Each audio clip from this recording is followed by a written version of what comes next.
आमना सामना मीडिया में आप सभी दर्शकों का स्वागत है। इस वक्त हम मौजूद हैं, एक मुशायरा, बहुत ही अहम मुशायरा हुआ है कुर्ला में, एनआरसी और सीए को लेकर एहतजाजी मुशायरा। ये अपनी नौयत का बेहद मुख्तलिफ मुशायरा था। ऐसे वक्त में जब मुशायरों में जुल्फ़ों, गुलाबों और रुखसारों की बात होती है, यहाँ पर देश में आज़ादी के नारे लगाए जा रहे थे।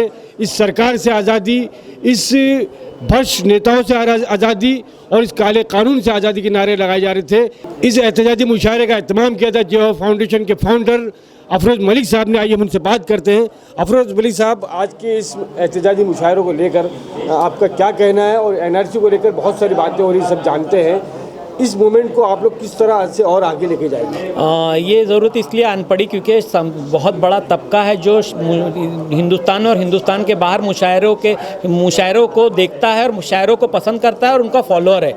अगर शायरों की भी एक जिम्मेदारी बनती है, जिस तरह से हमारी एक आम नागरिक की जिम्मेदारी है, हिंदू मुसलमान देश भर में सबकी जिम्मेदारी है, उस तरह शायरों की भी जिम्मेदारी। शायरों को भी एक प्लेटफॉर्म चाहिए था कि कैसे वो अपना विरोध दर्ज कराएं, कैसे देश भर में आगे मुशायरे किए जाएँ, एहतजाजी मुशायरे, उसकी एक शुरुआत है। और आगे देश भर में अब जितने भी मुशायरे, जब तक ये कानून वापस नहीं होता, तमाम मुशायरे एहतजाजी मुशायरे होंगे और ये उसकी शुरुआत है।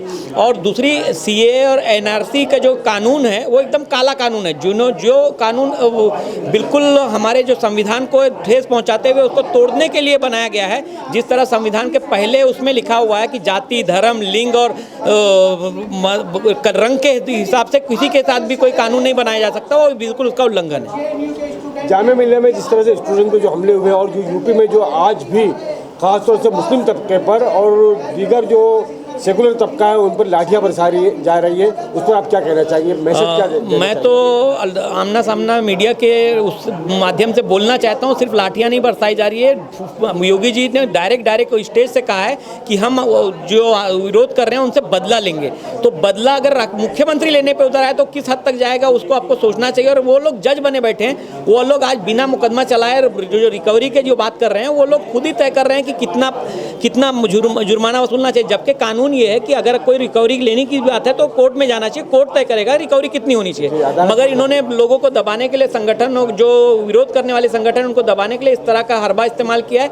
घरों में घुस रहे हैं, घरों में तोड़फोड़ कर रहे हैं, लोगों को बेजा गिरफ्तारियां कर रहे हैं। इस तरह की बात फैज़ अहमद फैज़ ने कहा था कि मसनद पर बिठाए जाएंगे, सब ताज उछाले जाएंगे, सब तख्त गिराए जाएंगे। तो योगी सरकार का तख्त भी बहुत जल्द गिरेगा और ये वक्त आने वाला है। हमारे साथ मौजूद है फारूक खान साहब। फारूक खान साहब अपना तारुफ करेंगे पहले कि किस तंजीम से वाबस्ता है। Farooq Maratha Khan, citizenship protection movement का चीफ कन्वीनर की हैसियत से यहाँ पे मौजूद हूँ। मैं जो है यहाँ हम सिटीजनशिप प्रोटेक्शन मूवमेंट के माध्यम से जो है सीए, एनआरसी और एनपीआर का जो कानून है उसके ख़िलाफ़ हम एक ऑर्गेनाइज तरीके से एक मूवमेंट चलाने की कोशिश कर रहे हैं। और उसमें हम जो है अलग अलग फील्ड से एक्सपर्ट्स और इंटेलेक्चुअल्स को और संविधान के जानकारों को उसमें जमा कर रहे हैं। जानकारों के साथ साथ इस पूरे मूवमेंट को आज भी बहुत सारे लोग हैं जिनको एनआरसी और सीए के बारे में पता ही नहीं है, खासतौर से हमारा मुस्लिम तबका। तो क्या आपकी तंजीम घर घर जाकर इस बात को ले जाएगी और बताएगी कि भाई क्या होने वाला है, किस तरह से आप पर जुल्म होने वाला है, किस तरह से आपकी शहरियत को ख़त्म करने की बात की जा रही है? आपकी तंजीम इस पर क्या काम करेगी?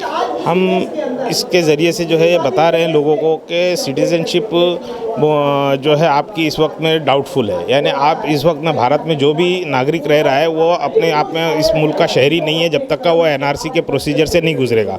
तो उसको एनआरसी के प्रोसीजर से गुजरने के बाद में जो है उसकी सिटीजनशिप क्लियर हो जाएगी। फारूक खान साहब, मेरा सवाल ये है, इस पूरी मालूमात को लेकर आप डोर टू डोर जाएंगे क्या, घर तक, घर घर जाएंगे? क्योंकि अभी देखिए ये एहतजाज हो रहे हैं, सारे एहतजाज हो रहे हैं, रोड पे हो रहे हैं, बंद कमरों में हो रहे हैं, तरह तरह से हो रहे हैं, लेकिन अब तक कोई मूवमेंट ऐसा नहीं चला कि इसको लेकर है ना घर घर जाया जाए। नहीं, बिल्कुल सही बात है आप जो कह रहे हैं। इसमें घर घर जाना है, लोगों को फर्दन इसके अंदर जोड़ना है, इंडिविजुअली इसको जोड़ना है। अलग अलग ऑर्गेनाइजेशंस को जो है इसके ऊपर जो काम कर रही है, जो अलग अलग फील्ड में जो काम कर रहे हैं, जैसे जेहो फाउंडेशन ने जो है मुशायरे का एहतमाम किया, इस तरह लोगों को जोड़ने का, इकट्ठे लाने का और इसके खिलाफ मुत्तहिद होने का जो है मुहिम चलाई जाएगी।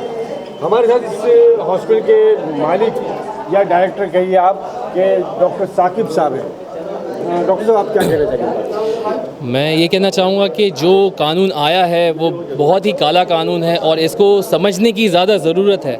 जैसा आपने कहा अभी कि इसको गरीब तबका समझ नहीं पा रहा है, तो ये सही बात की आपने कि घर पे जाके ऐसे हम जो कर रहे हैं ये तो ठीक है, लोगों के घर तक जाना चाहिए, घर पे पहुंच के उनको समझाना चाहिए कि CAA और NRC को जोड़ने के बाद क्या नतीजा आता है, कितने करोड़ लोग डिटेंशन सेंटर्स में जाएंगे। और डिटेंशन सेंटर्स का हाल अगर आपको पता करना है तो कुछ भी नहीं है, आप यूट्यूब पे जाइए, चाइना में डिटेंशन सेंटर्स में अभी क्या हो रहा है 2020 में, आप पता कर लीजिए, आपको समझ में आ जाएगा डिटेंशन सेंटर्स में क्या होता है। एग्जैक्टली होता है।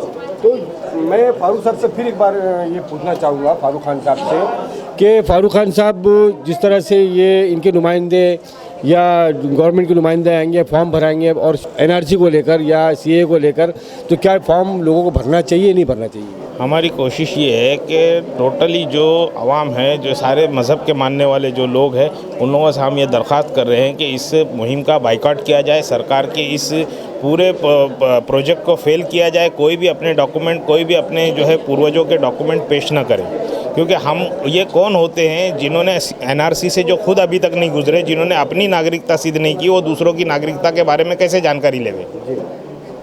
कुल मिलाकर यहाँ पर ये बात सामने आ रही है कि सरकार, जो यूपी सरकार, योगी की सरकार है, जो जुल्म और सितम के पहाड़ जिसने ढा दिए हैं, उस सरकार को फ़ौरन बर्खास्त होना चाहिए, उस सरकार को गिराना चाहिए और साथ ही साथ इस NRC और CAA को लेकर मुकम्मल बाइकाट किया जाएगा। ऐसा कोई फॉर्म नहीं भरा जाएगा। इस तरह की बातें यहाँ पर हो रही है और इस तरह की बातें सामने आ रही है। शुक्रिया आमना सामना मीडिया देखने के लिए। कैमरा पर्सन शान पटेल के साथ राशिद अजीम।